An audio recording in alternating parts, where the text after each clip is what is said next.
कोई।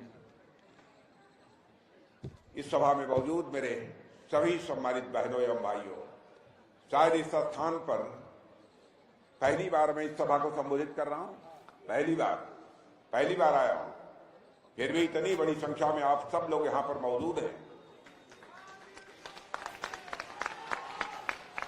और आप लोगों ने फूलों की हार पहनाकर मेरा स्वागत किया है, तालियां बजाकर आपने स्वागत किया है।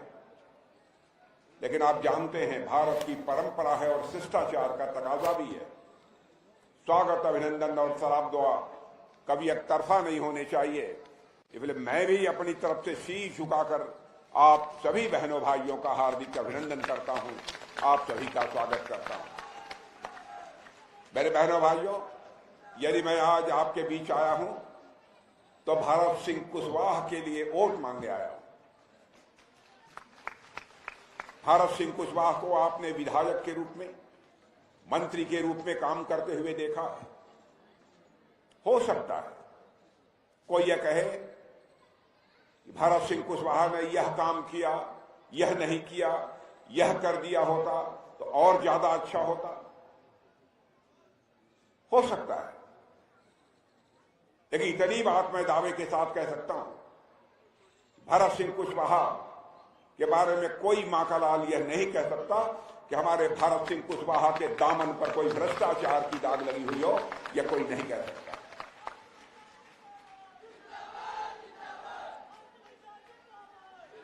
ग्वालियर सिटी की जैसी एक ताक है, ग्वालियर सिटी की जैसे सारे हिंदुस्तान में एक शोहरत है और ग्वालियर सिटी को तो हम एक संगीत सम्राट तानसेन जी के नाम से भी जानते हैं। बगल में ही बेहट में वह पैदा हुए थे और आप लोगों को जानकर यह खुशी होगी, जानकारी शायद आपको हो गई होगी, यूनाइटेड नेशन के एक संगठन ने, यूनेस्को ने, अंतर्राष्ट्रीय संगठन है, माना जा रहा संगठन है, उसने ग्वालियर को केवल तानसेन जी के कारण सिटी ऑफ म्यूजिक घोषित कर दिया है। मेरे बहनों भाइयों, आप सभी बधाई के पात्र हैं।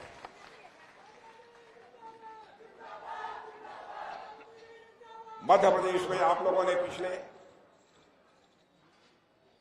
5 वर्षों में जो कुछ भी प्रत्यक्ष आप आंखों से देखा है उससे आप अच्छी तरह परिचित हैं।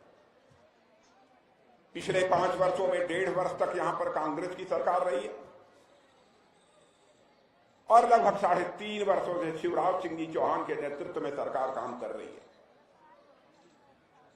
वैसे 1.5 साल का समय भी किसी भी पार्टी की सरकार के काम करने के लिए कोई कम समय नहीं होता, लेकिन आप 2018 का घोषणा पत्र कांग्रेस पार्टी का उठाकर देखिए, जो कहा था उन्होंने 1.5 वर्षों के अंदर वह पूरा नहीं कर पाए। कम से कम 2-4 बातें तो अपनी पूरी कर सकते थे, 2-4 जो वादे किए थे उसको तो पूरी कर सकते थे, लेकिन नहीं पूरी किया। बल्कि हमारी केंद्र सरकार की योजनाएं जो यहां आती थी, जो मोदी जी जो जिन योजनाओं को भेजते थे, उनको लागू करने में भी बराबर इन्होंने बाधा पैदा करने की कोशिश की है।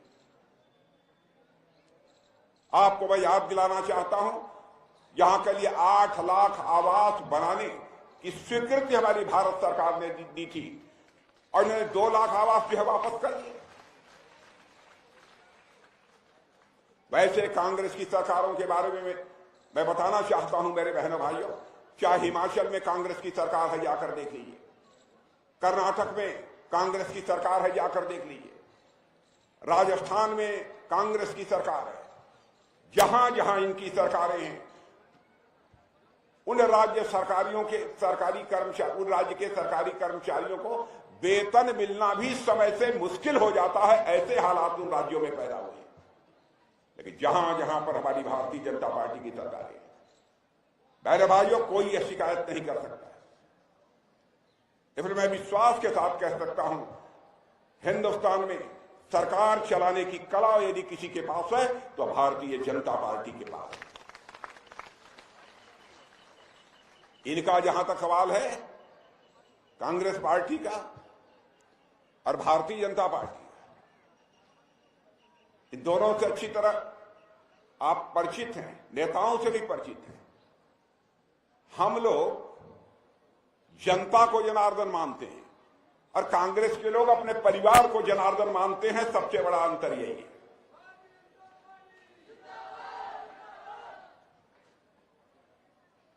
जनता की सेवा करना यह हम लोगों का पुनीत कर्तव्य है। जब से मोदी जी प्रधानमंत्री बने हैं, कितनी योजनाएं उन्होंने प्रभावी तरीके से लागू की हैं, मैं सारी योजनाओं की चर्चा करूंगा तो एक लंबा समय लगेगा।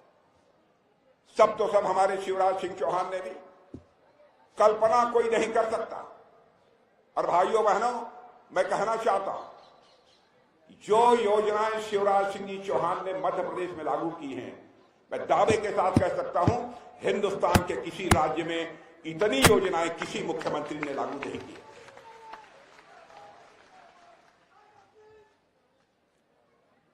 यहां तक मोदी जी का प्रश्न है, ये तो सारे लोग मानते हैं।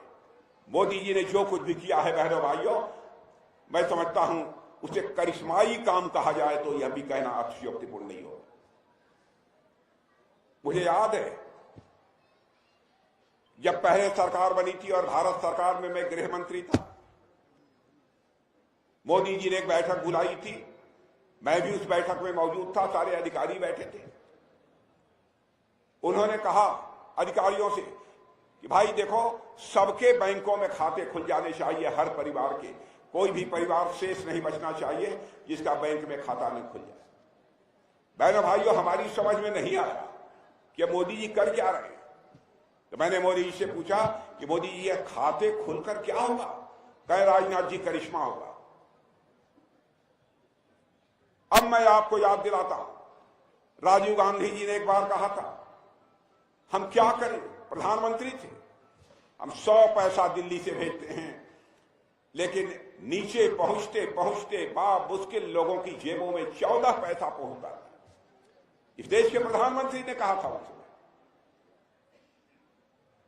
यह उनकी मजबूरी थी, प्रधानमंत्री थे, लेकिन उस मजबूरी उसको चुनौती के रूप में नहीं किसी ने स्वीकार किया। आजाद भारत में तो हमारे प्रधानमंत्री मोदी जी ने स्वीकार किया, और आज आप देखते होंगे आपके खाता खुल जाने का ही यह परिणाम है। यदि दिल्ली के बैंकों से 100 पैसा चलता है बहनों भाइयों, तो 100 का 100 पैसा आपकी जेब में पहुंचता है। एक भी पैसा भ्रष्टाचार की भेंट नहीं चढ़ने पाता। भ्रष्टाचार पर नियंत्रण केवल भाषण देकर नहीं किया जा सकता। भ्रष्टाचार पर नियंत्रण पाना है तो व्यवस्था में परिवर्तन करना पड़ेगा, और मोदी जी ने इस काम को किया है। मोदी जी की संवेदनशीलता का जहां तक प्रश्न है, आप सभी जानते हैं, कभी सोचा था कोई प्रधानमंत्री आएगा, घर घर में शौचालय बनवाने की बात करेगा? गरीब परिवार की माताओं बहनों की इज्जत होती है, सम्मान होता है, आबरू होती है, उसकी भी चिंता हमारे प्रधानमंत्री ने की। शायद ही कोई घर ऐसा शेष बचा होगा हिंदुस्तान में जिस घर में शौचालय न बना। हर घर में नल पहुंचना चाहिए और नल के माध्यम से लोगों को जल मुहैया होना चाहिए। जो माताएं बहनें नदी नालों से, दूर दराज के कुएं से घड़े पर घड़ा भरकर पानी लेकर जब घरों में पहुंचती थी, उस दृश्य को देखा था मोदी, इसीलिए कहा था कि हम अपने देश की माताओं बहनों को, हम इतनी जहमत, इतनी तकलीफ उठाना हमको स्वीकार नहीं है। इसीलिए उन्होंने कहा कि हर घर में नल होगा, नल के माध्यम से जल पहुंचेगा। मैं समझता हूं यहां पर भी हो गया होगा, हुआ है कि नहीं? ये योजना चल रही है, यह योजना चल रही है, यहां पर चल रही है ना। मैं कितनी चीजों की चर्चा करूं। स्वच्छता, प्रधानमंत्री अपने हाथ से झाड़ू लगा रहा है। आधी बीमारियां आदि होती हैं इंसान को, तो मेरे बहनों भाइयों, गंदगी के कारण होती है। पहले के प्लेटफॉर्म्स आपने देखे होंगे रेलवे के, आज जाते होंगे तो आपको साफ अंतर दिखाई देता होगा। आज कोई बीड़ी और सिगरेट पीने के बाद जैसे पहले लोग प्लेटफॉर्म पर फेंक दिया करते थे, आज कोई बीड़ी सिगरेट पीकर अथवा कोई पेपर सीधे प्लेटफॉर्म पर फेंकने की हिम्मत नहीं करता है, बल्कि वह देखता है कि नीचे कहीं कोई डस्टबिन रखा हो, उस डस्टबिन में डाल देता है। यह जागरूकता पैदा की। कोविड, कोरोना के संकट से सारी दुनिया प्रभावित थी। करिश्माई काम किया। भारत दुनिया का अकेला देश है मेरे बहनों भाइयों, यहां के लोगों को कोरोना के वैक्सीन की 2-2 डोज लगी है। आप सबको 2 डोज जरूर लगी होगी, मैं दावे के साथ कहता हूं। लगी है तो हाथ उठा दीजिए सब लोग। दुनिया के किसी देश में, अमेरिका जो सबसे ताकतवर धनवान देश माना जाता है, वहां पर भी सबको 2 डोज नहीं लगी है बहनों भाई। आप कल्पना कर सकते हैं, ऐसा संवेदनशील प्रधानमंत्री हमको मिला हुआ। आयुष्मान भारत कार्ड, यानी गरीब पैसे के अभाव में दम तोड़ देता था, इलाज नहीं हो पाता था, लेकिन आज गरीब से गरीब परिवार का कोई व्यक्ति बीमार पड़ जाता है तो आयुष्मान भारत योजना के अंतर्गत 5 लाख रुपए तक का मुफ्त इलाज। और ये 1 साल में भी उसकी बीमारी ठीक नहीं हुई तो 5 लाख का फिर से उसको मुफ्त इलाज की सुविधा मिलेगी। क्या कभी सोच सकता था कोई? और मेरे बहनों भाइयों, मैं कहना चाहता हूं, दुनिया के किसी देश में इस प्रकार की व्यवस्था नहीं है जो व्यवस्था आपके प्रधानमंत्री मोदी जी ने किया है। मैं अपने प्रेस के दोस्तों से भी कहता हूं, हमारी कोई बात गलत हो तो अपने अखबार के पन्नों पर वह लिख देंगे, मैं उसके लिए खेद व्यक्त कर लूंगा, क्योंकि आज तक मैंने राजनीति की है तो जनता की आंखों में धूल झोंक कर राजनीति नहीं की है, जनता की आंखों में आंख डालकर राजनीति की है बहनों भाइयों। इसलिए मैं यह बात कह रहा हूं। झूठ बोलकर अथवा गुमराह करके आपका समर्थन नहीं हासिल करना चाहूंगा। यहां पर और सपा बसपा आप भी आई लड़ रही है। यहां कौन कौन सपा बसपा भी लड़ रही है? सपा बसपा बसपा बताइए। मध्य प्रदेश में मैंने देखा कहीं सपा लड़ रही है, कहीं बसपा लड़ रही है। यहां सब उत्तर प्रदेश से आए, एक दिल्ली से आए। ये चुनावी चिड़ियां हैं। उत्तर प्रदेश दिल्ली से उड़कर आए हैं, चुनाव लड़ेंगे, फिर मध्य प्रदेश से चले जाएंगे। यह हालत है इन लोगों की। बहनों भाइयों, यहां हमारे शिवराज सिंह चौहान ने, मैं देख रहा था बहुत सारे आंकड़े हैं, मैं आंकड़ों को यदि आपके सामने पेश करूंगा बहुत लंबा समय लगेगा, इसलिए वह आंकड़े मैं पेश नहीं करना चाहता। इतना ही कहना चाहता हूं बहनों भाइयों, जो मध्य प्रदेश 2003 के पहले बीमारू राज्य माना जाता था, आज वह मध्य प्रदेश भारत की ही नहीं दुनिया की नजरों में भी, दुनिया के पैमाने से भी अब बीमारू राज्य नहीं रहा, बल्कि मध्य प्रदेश एक विकासशील राज्य के रूप में तेजी के साथ आगे बढ़ रहा है।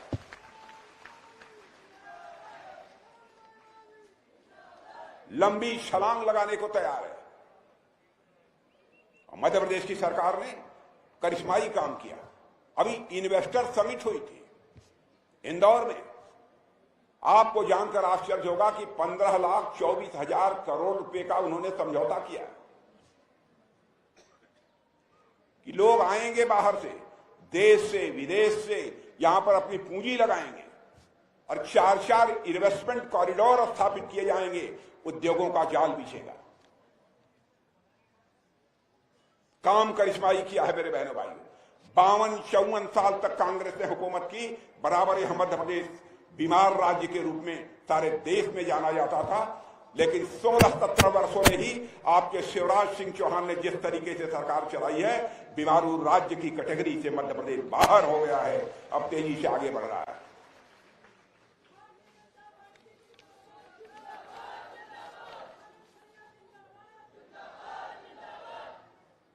बहनों भाइयों, भारत का कद दुनिया में तेजी के साथ बढ़ा है।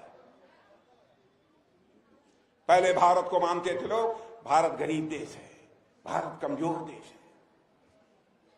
आप यहां के लोग भी दुनिया के दूसरे देशों में रहते होंगे, आप जाकर अब आते होंगे, आपके बीच बतलाते होंगे 2014 के पहले का भारत और आज के भारत में क्या अंतर है। सारी दुनिया में भारत के बारे में बहनों भाइयों धारणा बदल गई है। मैं बार बार कहता हूं, 2014 के पहले भारत अंतर्राष्ट्रीय मंचों पर कुछ बोलता था तो दुनिया हमारी बातों को गंभीरतापूर्वक नहीं सुनती थी, लेकिन आज भारत यदि अंतर्राष्ट्रीय मंचों पर दुनिया के सामने बोलता है तो लोग कान खोलकर सुनते हैं भारत बोल क्या रहा है। यह है हमारा भारत।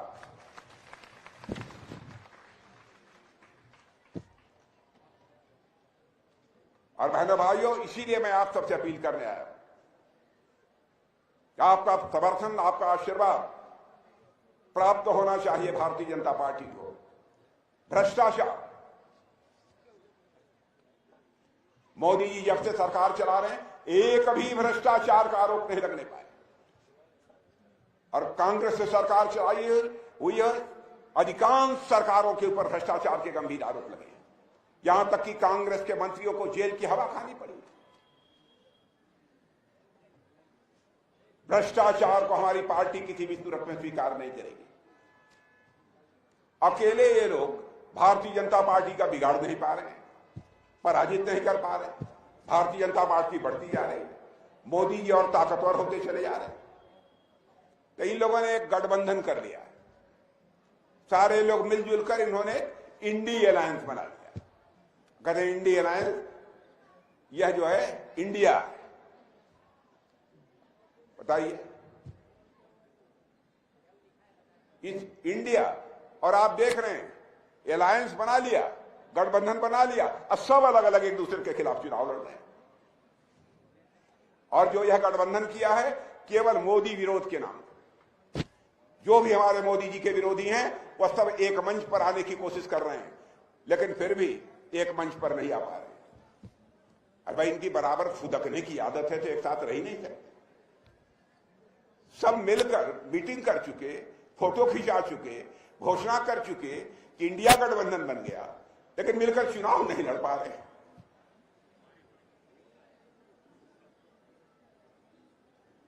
अजीबो गरीब हालत है। राहुल जी यहां आए थे कि नहीं आए। वैसे हम लोगों का जहां गड़बड़ हो वहां यदि राहुल जी पहुंच जाते हैं तो हम भाजपा के लोगों पर थोड़ा बहुत कहें राहु केतु अभी रहता होगा तो राहु केतु हमारा कट जाता है।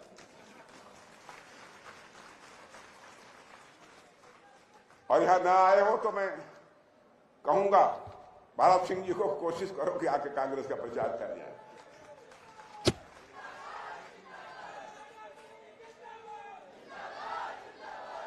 मेरे बहनों भाइयों, लंबा भाषण नहीं करूंगा क्योंकि प्रतिदिन 4-4, 5-5 भाषण करने पड़ते हैं। अभी आगे भी मुझे जाना है। आप इतना मान लेना, भारत हमारा कमजोर भारत नहीं है। भारत अब ताकतवर भारत बन चुका है। बन गया है कि नहीं? बन गया।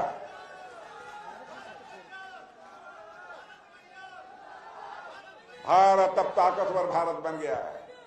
यहां भी भारत खड़ा है ना।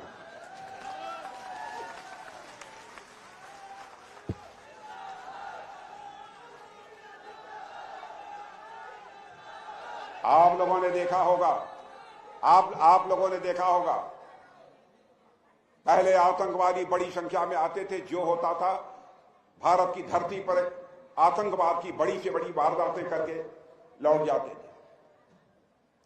लेकिन मोदी जी की सरकार बनने के बाद आपने देखा होगा पुलवामा में एक बड़ी वारदात हुई।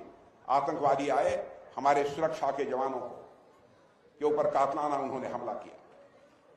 उसके बाद हमारे प्रधानमंत्री जी ने हम 2-3-4 लोगों की बैठक बुलाकर 10 मिनट के अंदर फैसला कर लिया। और उसके बाद आपने देखा कि हमारे सेना के बहादुर जवानों ने सीमा के इस पार ही नहीं, जरूरत पड़ी तो सीमा के उस पार जाकर आतंकवादियों का सफाया करने में पूरी तरह से कामयाब है।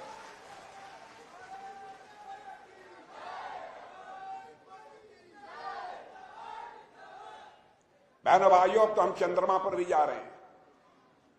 चंद्रमा के दक्षिणी ध्रुव पर हमारा चंद्रयान लैंड कर चुका है। मालूम है कि नहीं? जश्न मनाया था उस दिन कि नहीं? भारत चंद्रमा पर भी जा रहा है, मंगल ग्रह पर भी जा रहा है, सूर्य पर भी भारत जा रहा है। बराबर हमारे यहां लॉन्चिंग हो रही है, चंद्रयान, सूर्ययान, मंगलयान। लेकिन कांग्रेस का राहुलयान लॉन्च नहीं हो पा रहा है।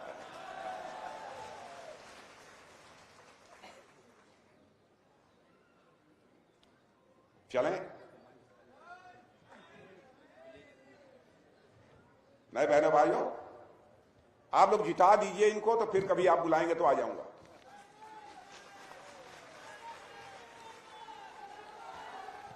पिछली बार कितने वोटों से जीते थे भरत सिंह? कितने? अकेला जीता था। कितने वोटों से? पहले 1500 से वोटों जीता। बताइए, आप लोग पिछली बार 1500 वोटों से नहीं जिताए थे। आप मुझे बतलाइए 25,000 वोटों से इस बार जीताकर बहनों भाइयों को भारत सिंह को देंगे। 25,000 से नहीं जिता देंगे तो भारत सिंह कुशवाहा को मैं कहूंगा, भारत सिंह कुशवाहा एक बार लेकर जनता के सामने मुझे खुद आना।